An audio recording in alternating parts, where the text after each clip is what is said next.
Hello, and welcome to U.S. History A Unit 3.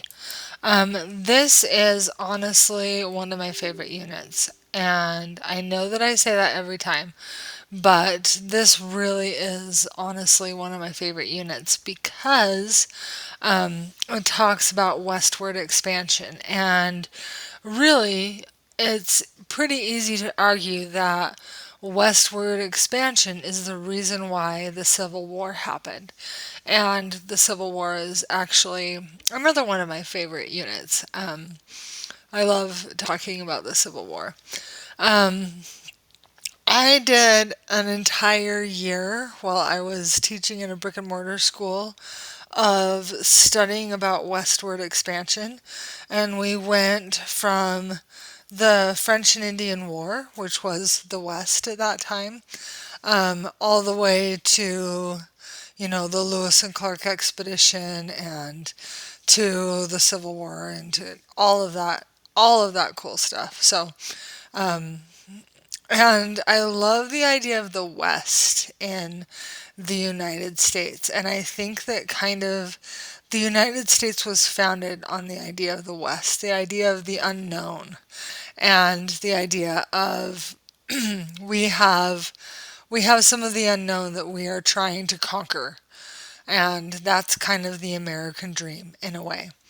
So, first of all, lesson 11 talks about Jacksonian democracy. Jackson was his own kind of man, and he was the first president who wasn't from Virginia. And he was kind of called the common man's president. The reason that he was elected, one of the big reasons, was that he was a big hero in the War of 1812, and the USS Constitution, I believe it was. So anyway, so he was the common man's president, and he went as that. Um, he also had the Indian Removal Act under him, which ended up being maybe not so good of an idea.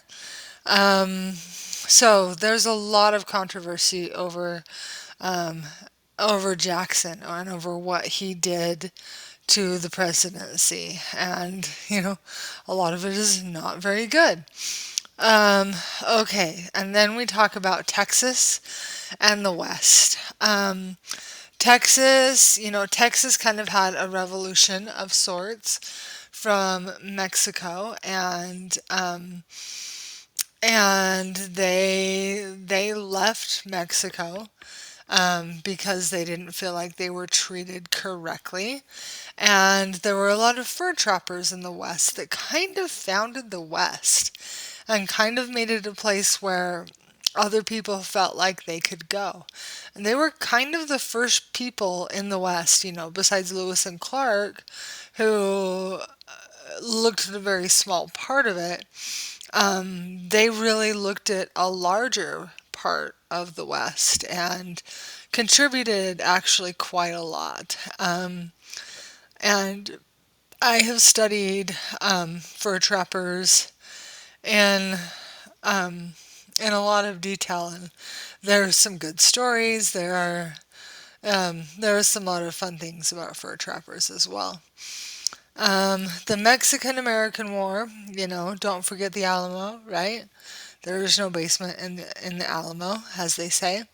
Um, was kind of over a small area of land. And anyway, so that was that. Okay.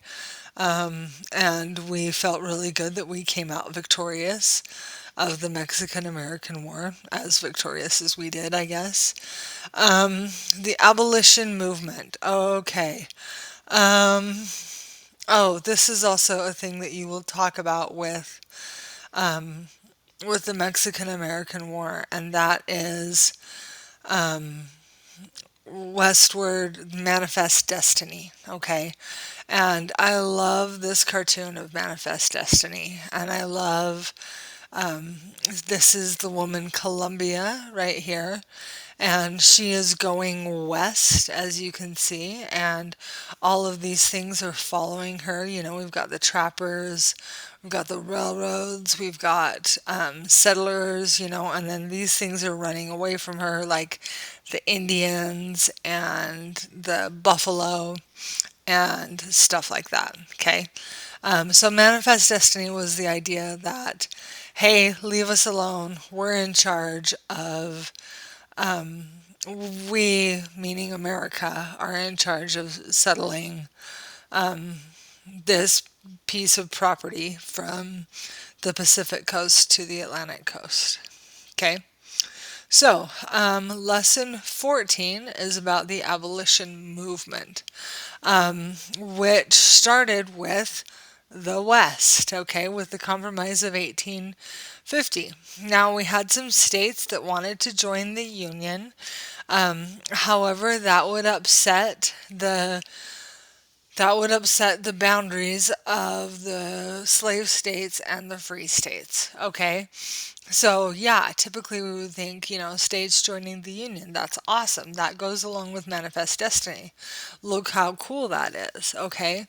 And the Compromise of 1850 drew a line right here that said slavery cannot go north of this line.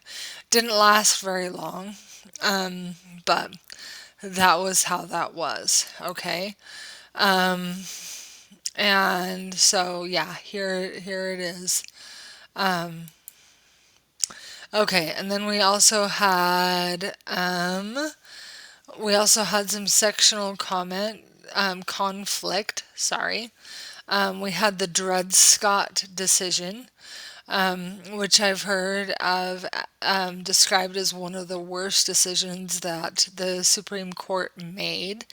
And that was when the Supreme Court decided Dred Scott was a slave and he was freed by the fact that I think he moved to the north with his master, and then his master died. And so then he figured that he was probably free. And so he sued for his freedom. It went all the way to the Supreme Court, and the Supreme Court decided that Dred Scott was not a person and therefore not able to sue. Okay? So think about that for a little bit. That's a little scary. Okay? And then we have the Underground Railroad that happened, and the Kansas-Nebraska Act. There were a lot of things that went on in the West, and that made the West a really exciting place at this time. And so there's a lot to learn about the West. If you have any questions, please feel free to let me know. And this is a really, really fun unit, and I will talk to you later. Thanks so much. Bye.